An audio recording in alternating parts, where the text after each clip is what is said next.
Ako nga pala si Rodel Lobete, kasalukuyang Airport Screening Officer, Terminal 1 sa Kuwait. At bali 8 years na rin ako doon, running 9. So, ba't ko naisipang ba't ako naisipang mag-abroad kasi nga, sa aming pamilya kasi, mostly kasi yung nanay ko dito rin dati, tapos yung ate ko, at gusto ko rin mag-abroad tulad nila. So, ako yung nagpursige na makapunta rin dito. Yun ako yung magulang ko. Ganon. Ang buhay ko dito sa abroad, siyempre, ngayon kasi, sa kasalukuyan kasi wala na yung mama ko, tsaka yung ate ko is umuwi na. So, nung una, namumuhay ako mag-isa. Struggle din, siyempre, kasi yung una kong trabaho is hindi naman kalakihan yung sahod. Struggle din. Nabubuhay lang ako sa mga kaibigan ko. Doon ako humugot ng lakas, ng tawag dito, yung pag naboboard ako or na homesick ako, yung mga kaibigan ko lang, yung mga anak ko dati, kasama, makatrabaho, ayan, na-enjoy ko yung sarili ko. At sa awa ng Diyos naman, tumagal din ako dito sa bansang ito, sa bansang Kuwait. Kaya ako nag-aaral. Actually, dati nag-aaral na ako dito sa ICSA. Dati, siguro mga 2012 ng Office Management at AutoCAD.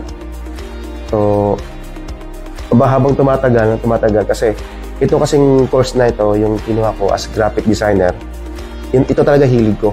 Hilig ko mag-design, lalo na sa mga t-shirts, tsaka may parang sabi ko na parang artistic na rin ako, parang gano'n. Kaya sabi ko, bakit di ko kaya subukan mag-graphic design na Tapos siyempre, unang naisip ko yung ICSA, kasi siyempre dito ako nag-training din dati. So subok ko na rin to, na ganyan. So yun yan. Sa graphic design course naman, during my training, ang pinaka gusto ko lang talaga doon yung Photoshop kasi malawak siya. Marami siyang mga features, mga na pwede mo siyang enhance pa. Although yung iba kasi medyo nakalimutan ko. Siyempre, training mo rin. InDesign, okay din siya. Dahil sa pag-aaral ko na ito sa training ng graphic design, natutunan ko mga basic ng InDesign, ng CorelDRAW, ng ng Illustrator.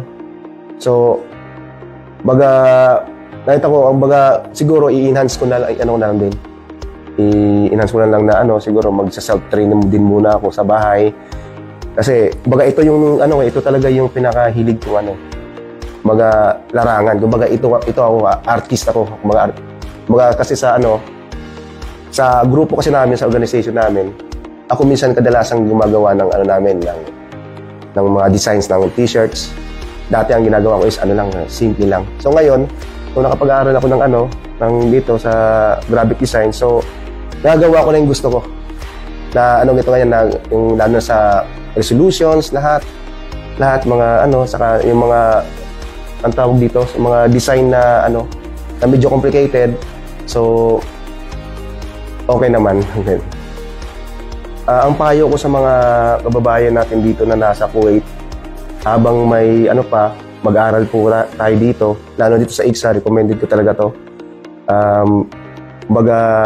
Kung may nais kayong gustong tapusin or yung mga hilig nyo, wag po kayong mag-atubiling pumunta dito or magtanong sa mga social media about this sa ICSA kasi meron namang silang website. So, ayun, para madagdagan din yung nyo sa sa pag-aaral, yung ganyan. Lalo na yung mga tulad ko na nag-aaral ng graphic design. So, pinangarap ko na ito noon pa. So, matagal ko nga naisipan mga siguro 10 years or 10 years bago ako naisip, kailangan ko mag-aaral ng graphic design. So, yun. Basta, kung dito kayo, kasi mas okay rin dito kasi natutustusan yung inyong mga lalo na sa tawag dito, sa tuition fee or ganyan. Kasi habang nagtatrabaho kayo, nag-aaral kayo ng free time nyo, So, don't waste your time. Yan. At sa mga binabati ko rin mga pamilya ko sa Pilipinas, sa mga kapatid, mga kamag-anak, at dito rin sa Kuwait, binabati ko ang aking mga kabrad and sis sa Alpha Kappa Rho, at aking mga kuya sa Eagles,